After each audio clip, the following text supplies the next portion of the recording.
Graças e paz aos irmãos. Eu convido a todos a abrirem suas Bíblias no Evangelho escrito por Lucas.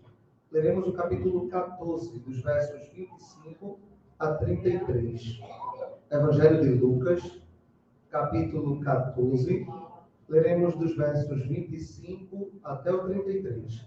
À medida que os irmãos forem encontrando, vamos nos colocar de pé para fazermos a leitura da palavra de Deus. Evangelho de Lucas, capítulo 14, leremos dos versos 25 até o verso de número 33.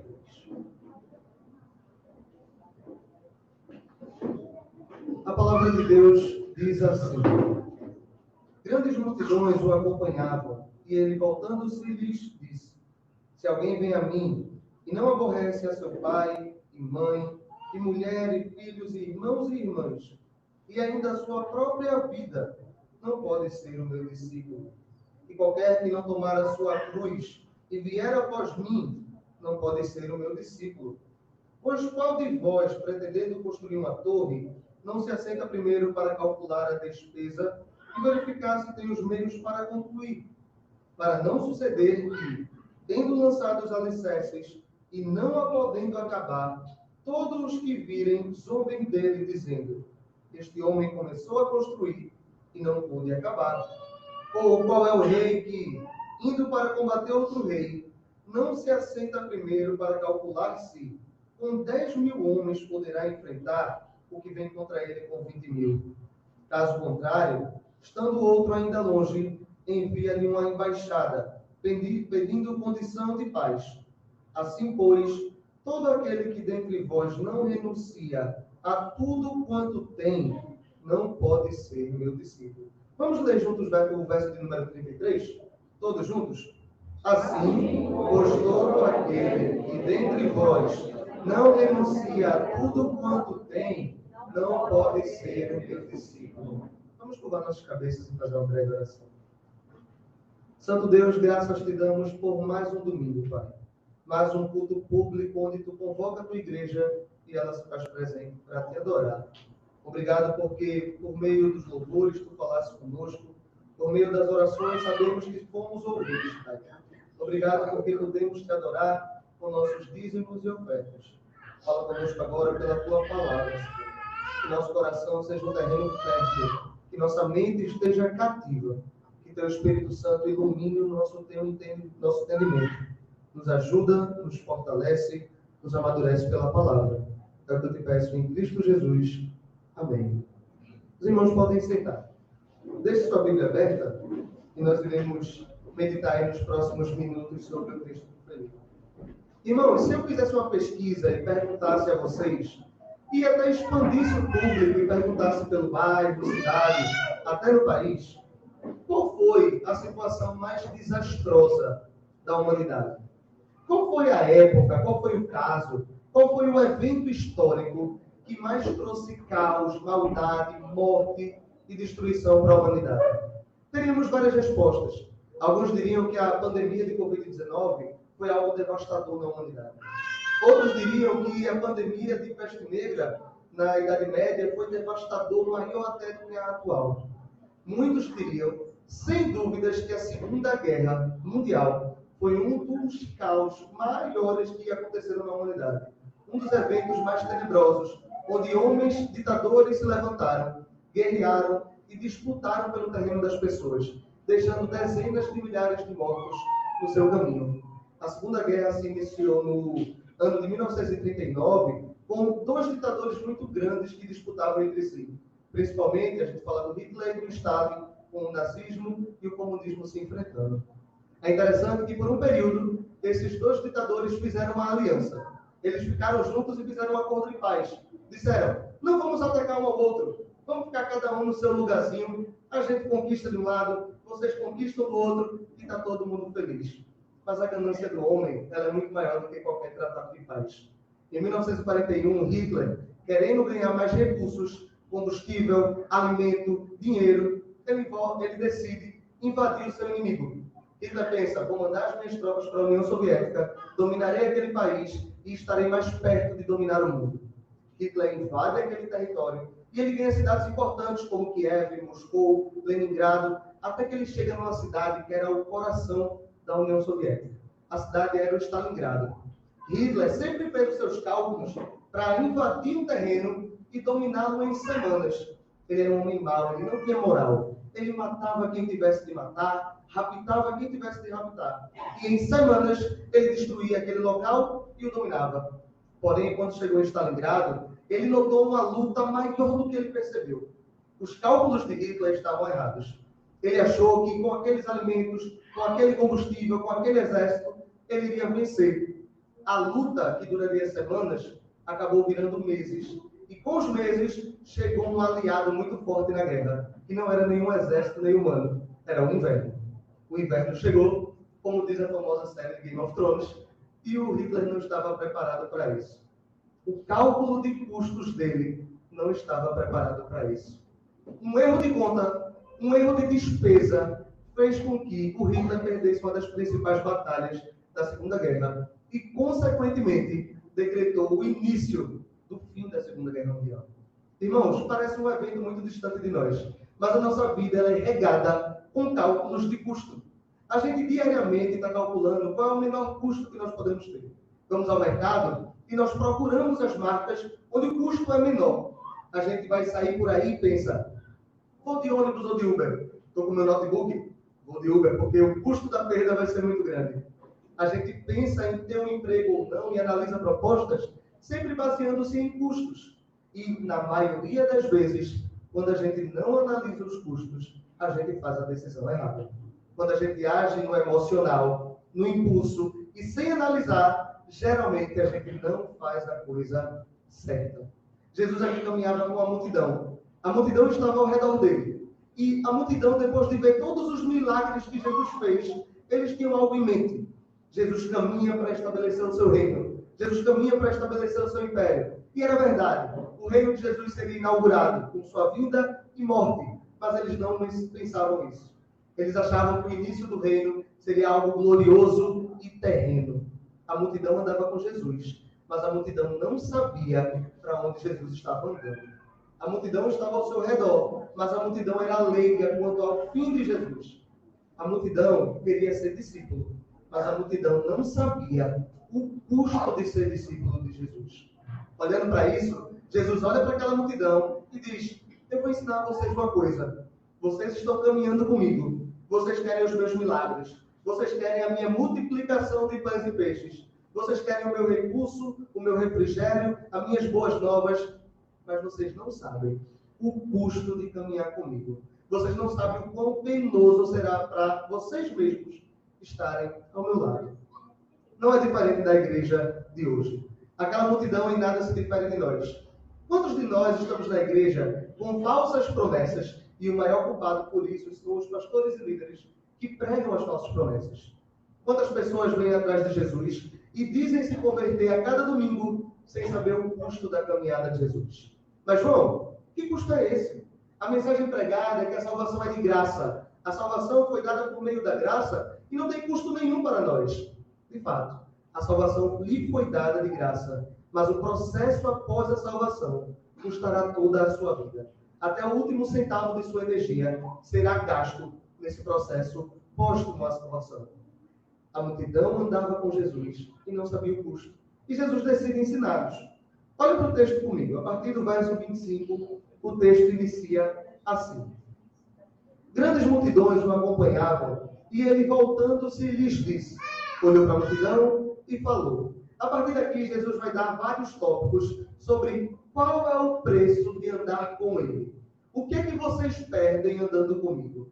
Igreja, vocês já se acham convertidos, eu também acho que sou convertido.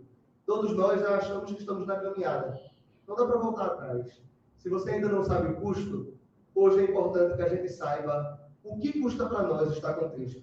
Talvez a gente não esteja na caminhada correta. Talvez Jesus queira nos lembrar o que nós vamos perder continuando na caminhada correta. O primeiro tópico do preço que tem andar com Jesus está a partir do verso 26. Leia comigo.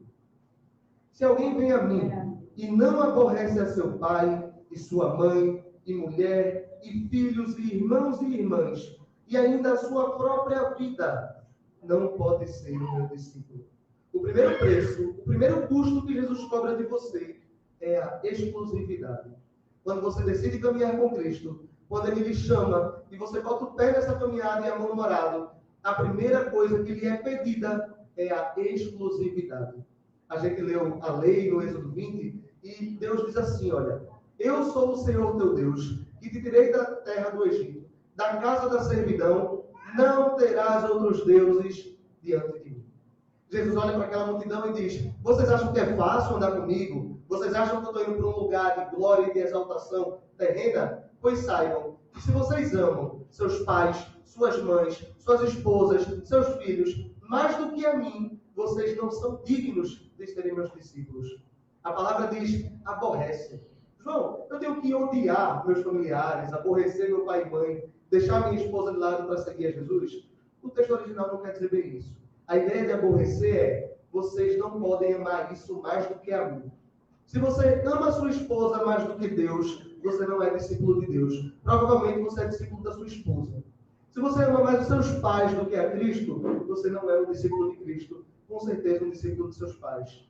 Todo homem tem seu amor depositado em algo. Todo homem tem um ídolo ao qual ele se prostra. Você só escolhe qual ídolo você vai se prostrar. Conversando na semana passada, na classe de confissão, a gente dizia que todo homem é escravo de alguém. Esse papo moderno de que seja livre, se conheça, o seu corpo é livre, sua vontade é livre, não é muito verdade. Todos nós somos escravos de um Senhor. E você escolhe qual Senhor você quer servir. Você quer ser um escravo de Cristo? Ele exige exclusividade. Se você é meu servo, você é só o meu servo. Se sua família se coloca contra, eu sou sua prioridade. Se sua esposa, seu marido é contra, eu sou sua prioridade. Se as pessoas ao seu redor são contra e são oposição, eu sou sua prioridade. Se você tem que fazer uma escolha, a escolha tem que ser clara e rápida por Cristo. O primeiro custo, irmãos, é esse. Se você quer seguir a Cristo e você tem algum amor enraizado no seu coração, que é maior que Ele, Jesus está dizendo, você não merece, você não é digno, você não será meu discípulo. Você não está na caminhada. Você acompanha a minha caminhada, mas você não está na estrada comigo. O primeiro custo é esse. Aquele que ama pai, mãe, esposa, filhos, mais do que a mim, e aqui é importante. No texto tem um detalhezinho que às vezes passa desapercebido. Lá no final do verso 26. E ainda a sua própria vida, ou seja, pai, mãe, esposa, filhos, e a si mesmo. Se você se ama mais do que a Deus, se as suas vontades estão acima das vontades de Deus, você não merece ser discípulo. Você não é um discípulo. Você não está pagando o preço necessário por isso. Deus chama e Ele capacita para a caminhada. Mas se você não tem essa característica, provavelmente você não foi chamado para essa caminhada. Se nós atualmente estamos dividindo o altar que deveria ser de Deus com outros ídolos, Deus nos chama a esvaziar esse altar e colocá-lo de maneira central. A palavra é clara e Jesus é claro, olhar para a multidão e diga, vocês só podem amar a mim, não a outro, não a outro Deus. O primeiro preço, o primeiro custo que vai ser pago, e não é barato, é o preço da exclusividade. No verso 27, Jesus vai aprofundar. Ele está explicando. A multidão está ao redor dele de maneira leiga. Eles não sabem o que está acontecendo. E Jesus quer esclarecer. Esclarecer não é trazer uma notícia boa. Esclarecer é mostrar a realidade. Parece que comigo, quando passo o mês todo usando meu cartão de crédito, e eu não quero abrir a conta do Nubank para não ver a fatura. Mas em algum momento eu vou ter que esclarecer. Quando você abre, a verdade vem à tona, e a verdade nem sempre é das melhores. Jesus está fazendo isso com aquela multidão. Olha, vocês estão andando comigo. Mas deixa eu dizer a vocês o que é que vocês vão perder por andar comigo. No verso 27, o preço a ser pago é o da irreversibilidade. Palavra bonita. Irreversibilidade. A realidade é que Jesus vai dizer que se você entra nessa caminhada, não tem estorno para o preço que foi pago. Você não vai pagar e depois pedir para devolver. O caminho é só de ida, a volta não é possível. Olha o que ele diz. Verso 27. E qualquer que não tomar a sua cruz e vier após mim, não pode ser meu discípulo. Irmãos, no contexto daquele povo, tomar a cruz é dizer que já está morto. Uma pessoa que já botou a cruz nas costas e está caminhando para ser crucificado, não tem volta. Ele não pode dizer, eita, me salvei da pena de morte e soltar a cruz e sair correndo. Não tem jeito. É um homem que já passou pelo juiz, ele foi condenado, apelou nas outras instâncias, foi condenado, pena de morte, ele está no corredor. A cadeira está lá, já ligaram na tomada, é só sentar. Não tem volta. Jesus está dizendo que, para você ser discípulo, você tem que botar a cruz nas costas e ir. E depois que vai, o caminho é um só, é de morte. Depois que você põe a cruz nas costas e caminha, a morte à frente é certa. Mas o texto da palavra de Deus nos diz que se nós somos participantes da morte de Cristo, seremos participantes das bênçãos que foram conquistadas pela morte. Você quer participar da salvação que ele conquistou? Participe da morte. Você é chamado para morrer. Não dá para voltar. Você quer servir a Jesus? Você quer? Não, eu estou convicto. Cristo me chamou, eu quero ter essa vida, eu quero me render a Cristo. Saiba que a finalidade não são bonanças terrenas, não são as melhores coisas dessa terra, como os falsos profetas dizem, se converte e você provará do melhor dessa terra. Provavelmente não. Você provará do melhor da terra restaurada de Jesus mais à frente, mas agora não. A caminhada tem um fim certo e o fim é de morte.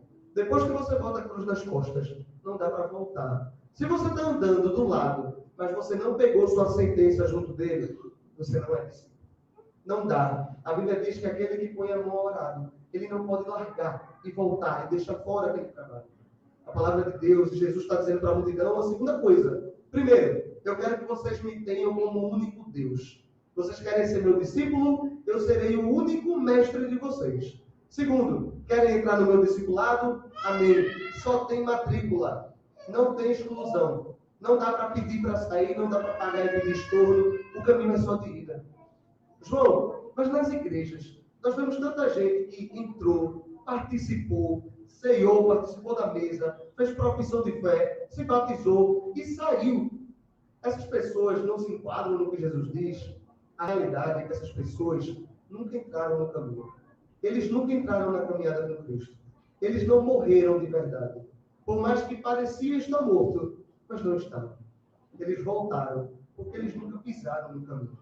O segundo preço de Jesus é: qualquer um que não toma a sua cruz e vem comigo, não pode ser o meu discípulo. Vocês querem meus milagres? Vocês querem o alimento que eu provejo para vocês? Vocês querem a calmaria que eu trago no meio das tempestades? Mas vocês não querem morrer comigo? Quando Jesus revela aos apóstolos que ele caminha para a morte, Pedro olha para ele e quer repreender Jesus. Como assim morte? Como assim o Messias vai perder? Como assim aquele que é Deus vai perder para Pilatos e para os homens? Como assim morte? Jesus olha para Pedro e diz: arreda, Satanás. Essa palavra que vem de ti não é boa. Jesus sabia da sua finalidade e ele sabia que aqueles que ele comprou para andar com ele seguiriam a mesma finalidade. O segundo aspecto desse custo é que se você quer ser discípulo de Jesus, você tem que morrer e não há volta. Não há volta. O primeiro aspecto, ele pede exclusividade. A segunda coisa, ele diz para você que não tem volta, só tem caminho de ida. A terceira e quarta coisa sobre o preço pago para ser discípulo de Jesus, Jesus vai explicar por meio de parábola. Ele vai falar de duas parábolas, dois exemplos, para que a gente entenda ainda mais um pouco. Talvez ainda não tenha ficado claro para vocês, então deixa coisa mais clara, mais límpida para que você entenda. Olhem comigo, leia comigo, a partir do verso 28. Pois qual de vós, pretendendo construir uma torre, não se assenta primeiro para calcular a despesa e verificar se tem os meios para concluir, para não suceder que, tendo lançado os alicerces e não podendo acabar, todos que virem zombem dele, dizendo: este homem começou a construir e não pôde acabar. Terceiro aspecto é que, irmãos, o preço é muito alto. Querem entrar mesmo?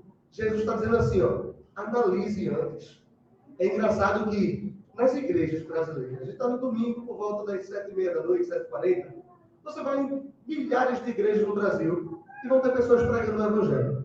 Ao fim dessas pregações, muitos pastores, pregadores estarão implorando para as pessoas seguirem a Cristo? Implorando, como se a palavra de Cristo fosse qualquer coisa. Aceite Jesus, é sua última chance. Aceite Jesus, aceite Jesus. Você tem que aceitar, do jeito que está. Irmão, eu não quero me arrepender, não. Mas aceite sem se arrepender. No caminho, Jesus faz a transformação, irmão. Venha mesmo. As pessoas querem obrigar os outros a seguirem a Cristo. E a metodologia de Cristo não é essa. A metodologia de Cristo é o contrário. Vocês querem me seguir? Olha, pare e pense. Imagine um homem que tem uma vinha e ele quer construir uma torre. Essa torre provavelmente era para colocar vigias. Tem muitos ladrões que poderiam roubar. Então vamos colocar alguns vigias na torre para que vejam a nossa vida. Imagina um homem que quer fazer uma construção e ele começa a construir com o que tem. Ele não sentou, ele não analisou, ele não viu o preço que pagaria. E ele começou. E deu errado, porque ele não tinha custo suficiente. Ele não tinha caixa para fazer aquela torre. Ele começou a construir, ele jogou os alicerces e o dinheiro acabou. Não dá para fazer o resto. Jesus diz que as pessoas passariam por aquela edificação, veriam que não conseguiu concluir e as pessoas iriam rir daquilo ali. Ele iria se envergonhar pelo que ele fez. Olha que palavra pesada Jesus está dizendo para aquela multidão. Vocês querem me seguir? Vocês já analisaram tudo que vocês vão perder?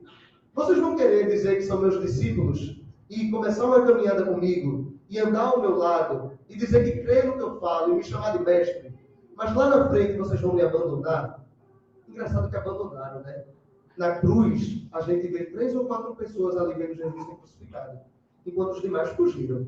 Os demais fugiram. Quantas vezes a gente faz isso?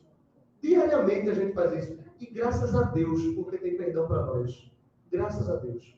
Quantas vezes a gente diz que vai seguir a caminhada e várias vezes a gente para essa edificação da torre. A gente entra no caminho e a gente não analisa os custos. A gente acha que não, eu quero exatamente isso para a minha vida. Eu vou seguir isso e a gente para na caminhada. A gente dá uma esfriada, a gente anda mais devagar. A gente perde aquele primeiro amor que tinha no começo. Jesus está pregando bem diferente do que as pessoas pregam. Venha para mim, me siga, vá logo. Não. Jesus está dizendo assim, ó, pense direitinho. Você quer seguir o meu caminho? Talvez aqui possa ter alguma pessoa, ou até que nos assiste, que pensa, a palavra de Deus faz sentido para mim. Eu quero entrar nessa caminhada. Amém. Vamos juntos. A igreja está aqui para lhe apoiar, lhe ajudar em toda essa caminhada. Mas pense, você vai dar conta, a palavra de Deus não é fácil. O mandamento de Deus não é fácil. O que você vai ter que abdicar da sua vida não é fácil. Não é fácil você ser o estranho da sua turma da faculdade, da sua turma da escola, do seu trabalho. Você ser taxado como uma pessoa esquisita.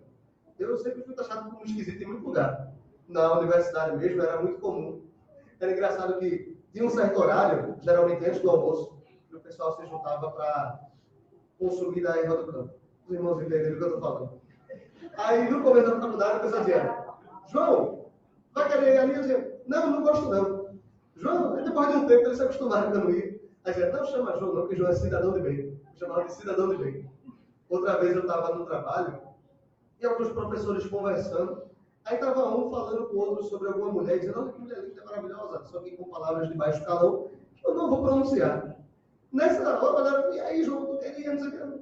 Não, na época eu estava casado, eu não sou noivo, eu não quero não. Tu diz isso agora, depois tu vai querer. Não quero não. Não tem essa volta não, pode ficar tranquilo. É engraçado que você vai ser taxado como muito esquisito por aí. E olha, você vai ser taxado como esquisito por estar fazendo uma coisa muito óbvia. Você vai ser um estranho. Eu estava numa escola, certa vez que eu ensino, e uns professores promoveram um debate sobre aborto. Então, dividiu-se a sala, ele fez uma proposta de debate que ele ia dividir aleatoriamente. Então você poderia ficar em um dos lados, crendo ou não na posição. Então, eu lembro que tinha um aluno, eu não estava presente, eu cheguei depois na outra aula, um aluno se posicionou contra o aborto. E todo mundo caiu em cima dele com muito ódio porque ele era contra o aborto. Ou seja, é muito estranho ele ser contra matar uma criança. Vê que absurdo, isso é um absurdo. Ele é contra que se mate uma criança na barriga da mãe. Percebe como os valores são tão invertidos na sociedade que a gente vive. Que seguir a Jesus é abdicar de muita coisa. Você vai ganhar muita coisa no final, mas na caminhada você perderá muito. Analise, sente como um construtor que vai fazer uma obra e veja os custos. Entre na caminhada ciente, não entre iludido, não ache que Deus vai lhe prosperar, não ache que Deus vai lhe dar o melhor dessa terra, que Ele vai lhe dar um relacionamento fantástico, Ele vai lhe dar o melhor emprego, o melhor carro, as melhores habilidades. Porque pode ser que ele dê, e pode ser que não. Se você está iludido na caminhada, você vai cair em muita tentação. A gente lembra do Salmo, se não me engano, 73. Ou é 76, é o Salmo de Asaf. Quando Asaf diz que olha para o mundo e ele vê a prosperidade dos ímpios. Ele diz, prosperidade dos ímpios, como é que Deus pode dar tudo para eles? E eu que sou servo, não ganho tudo isso. Asaf diz no Salmo que ele quase caiu, mas ele lembrou de qual era o fim daquelas pessoas. Ele quase caiu. Quanto mais nós, se não analisarmos. Primeiro, o preço de seguir a Cristo é a exclusividade. Segundo, não há volta depois que você quer seguir a Cristo. O caminho é só de ida. Você volta a cruz na cruz das costas e vai morrer. Terceiro, entre na caminhada ciente. Analise os custos. Por último, a gente lê a partir do verso 31. E a partir do verso 31, eu acho que é uma das situações principais desse preço de seguir a Jesus. Jesus vai trazer mais uma parábola para aquela multidão. Ele diz assim: qual é o rei que, indo para combater outro rei, não se assenta primeiro para calcular se, com 10.000 homens, poderá enfrentar o que vem contra ele com 20.000? Caso contrário, estando o outro ainda longe, envia-lhe uma embaixada pedindo condições de paz. Olha o exemplo. Jesus está dizendo assim, olha, qual é o rei que tem um império vindo contra ele? Qual é o rei que não vai sentar para analisar se ele ganha ou não? Ele para e pensa, olha, eu tenho 10.000 soldados, ele está vindo com o dobro. Qual é o rei que não sentaria para pensar? E caso ele veja que não vai ganhar, Jesus diz assim, ó, se ele vê que não vai ganhar, ele manda uma embaixada pedindo paz e se rendendo antes, para que a solução venha de maneira pacífica. Perceba o primeiro aspecto aqui nesse exemplo. Tem o aspecto de urgência. Não existe ficar em cima do muro. O exército vem contra ele. Você tem uma opção. Você vai ser contra ou você vai se render. Irmãos, todos nós queremos pagar de reis por aí. Todos nós, como diz o ditado, temos o rei da barriga. A gente quer que nossas vontades sejam satisfeitas. A gente quer que todo o nosso querer seja feito. E tem um rei vindo em nossa direção. Esse rei é Cristo, que já instaurou o seu reinado. Na segunda vinda, ele não vem trazer a mensagem, ele vem trazer o juízo. E o juízo está a caminho. O juízo vem a galope. Esse rei está a caminho e ele vem atrás de nós. O texto diz, a gente tem um exército de 10.000 homens. Ele vem com 20.000. Temos uma opção. A gente vai poder ficar contra e combater, ou a gente pode se render a esse que é maior que nós e procurar uma solução pacífica. Não tem neutralidade. Ou você luta, ou você se rende. Só tem duas opções. Não tem como ele não escolher outra coisa. Vai lutar ou vai se render. Jesus está dizendo assim, ó, vocês querem andar comigo? Vocês têm duas opções. E a escolha é urgente. O rei está vindo. Não tem tempo para pensar, feito no primeiro caso da torre. No caso da torre, eu posso sentar, analisar, ver se tenho dinheiro. Se eu não tenho, eu posso juntar uma reservinha e fazer a torre. Aqui não. O preço e a resposta, se paga ou não, é urgente. O rei está vindo.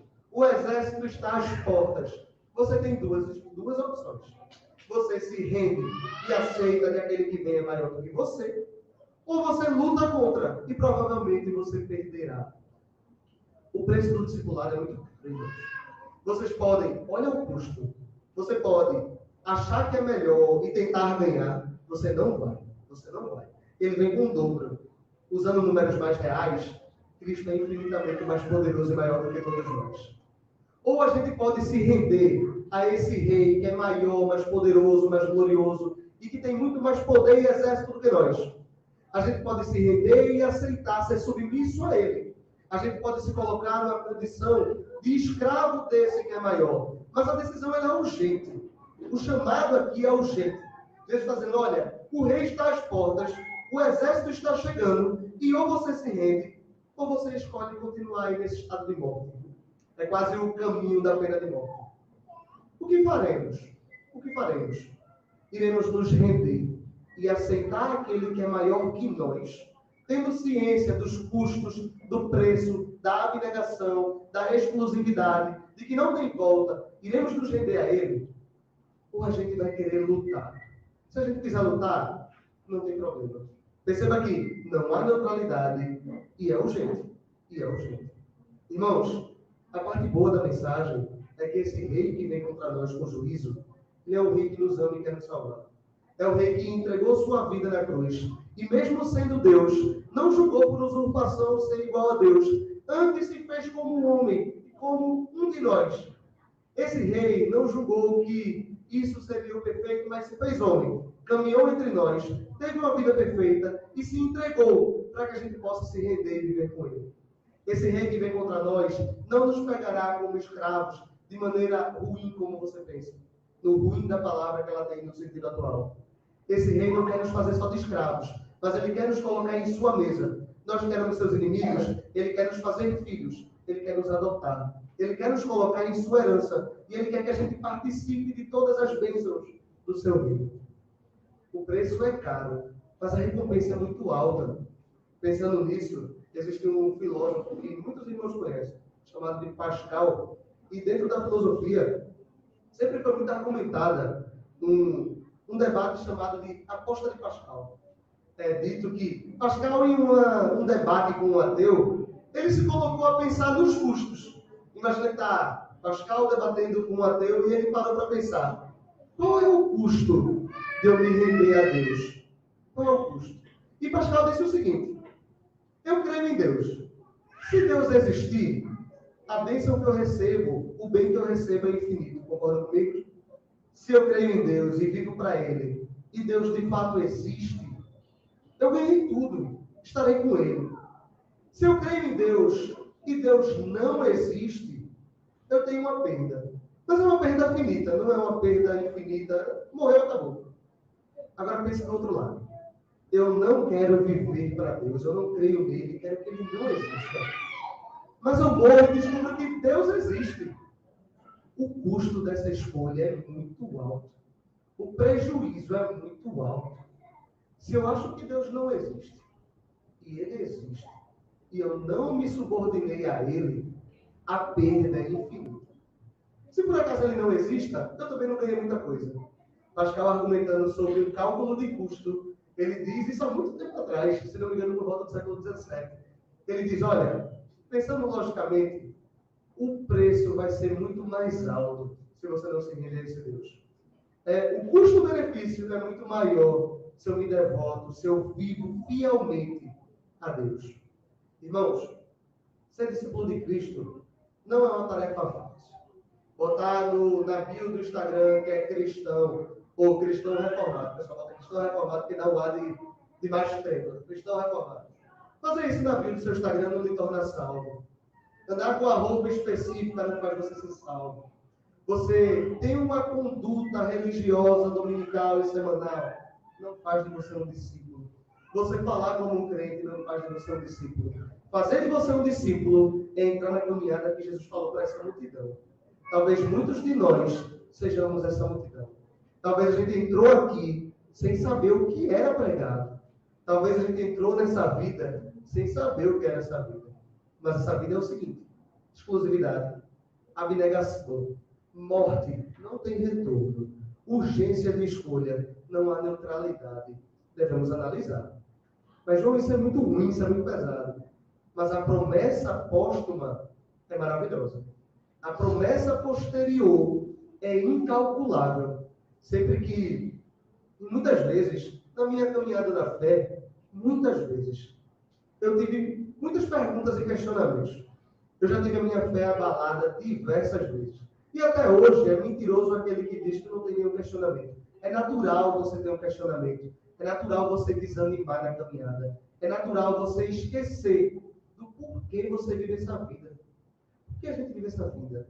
Por que eu não estou no mundo fazendo o que eu bem quero e vivendo as maiores maluquices? Por quê? Na maioria dos casos onde eu parei e me perguntei por isso, eu sempre me voltei para um texto. Quero que você leia comigo. O texto está em Apocalipse. Apocalipse, capítulo 21.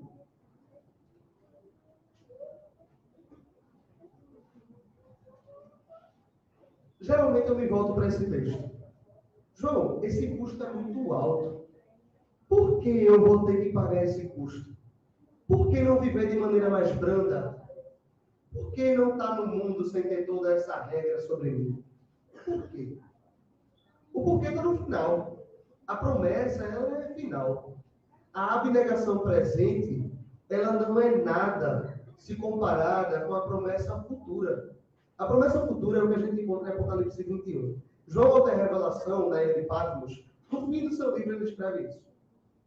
Eu vi novo céu e nova terra, pois o primeiro céu e a primeira terra passaram, o mar já não existe.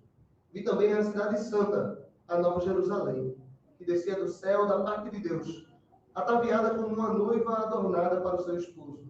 Então ouvi grande voz vinda do trono, dizendo: Eis o tabernáculo de Deus com os homens. Deus habitará com eles. Eles serão povo de Deus, e Deus mesmo estará com eles. E lhes enxugará dos olhos toda lágrima, e a morte já não existirá. Já não haverá luto, nem pranto, nem dor, porque as primeiras coisas se passaram. E aquele que está sentado no trono disse: Eis que faço novas todas as coisas. E acrescentou: Escreve, porque estas palavras são fiéis e verdadeiras.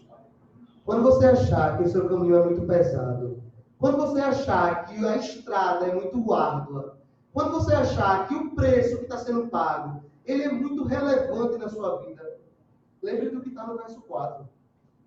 E lhes enxugará dos olhos toda lágrima. A morte já não existirá. Já não haverá luto, nem pranto, nem dor, porque as primeiras coisas se passaram. É muito melhor a gente desfrutar dos sofrimentos de Cristo na vida presente do que desfrutar do sofrimento eterno após a morte. É muito melhor a gente padecer na terra que a gente está hoje, sabendo que o futuro ele é promissor e é melhor, do que a gente inverter as coisas. Não vale a pena trocar a eternidade pelo mundo finito que a gente tem hoje em dia.